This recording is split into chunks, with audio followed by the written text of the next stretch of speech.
আপতিত রশ্মি ଆଉ ଅଙ୍କିତ ଆପତିତ ବିନ୍ଦୁରେ ଅଙ୍କିତ ଅଭିଲମ୍ବ ଆଉ ପ୍ରତିଫଳିତ ରଶ୍ମି ଇଏ ଆମର ଗୋଟିଏ ସମତଳରେ ଅବସ୍ଥାନ କରିବ।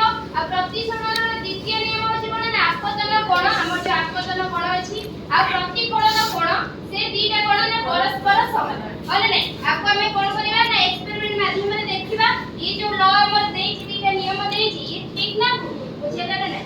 ଏପଟେ ମୁଁ ଆପତିତ ରଶ୍ମି ଗଲି ମିରର ରିଫ୍ଲେକ୍ଟ ହେଇକି ପ୍ରତିଫଳିତ ରଶ୍ମି ଆଜ୍ଞା ମାନେ ନାଇଁ ଅଭଦ୍ର ଡାକିରେ ଗୋଟିଏ ସମତଳରେ ଅବସ୍ଥାନ କରୁଛନ୍ତି। ଆଜ୍ଞା ତମେ ଲକ୍ଷ୍ୟ କର ମୁଁ ଏପଟେ ଯୋଉ ଆପତିତ ରଶ୍ମି ପକେଇଛି ପ୍ରତିଫଳିତ ରଶ୍ମି ମଧ୍ୟ ସେମ୍ ଡିଷ୍ଟାନ୍ସ ରେ ଯାଉଛି। ଏଠି ଯଦି ମୁଁ ଏଠି କେତେ ନେଇକି ଆପତିତ ରଶ୍ମି ଯାଉଛି ସେପଟେ ମାନସ ମୁଣ୍ଡ କାଢେ ମାନସ ଆମର ପ୍ରତିଫଳିତ ରଶ୍ମି ଏଇ ମୁଣ୍ଡ କାଢେ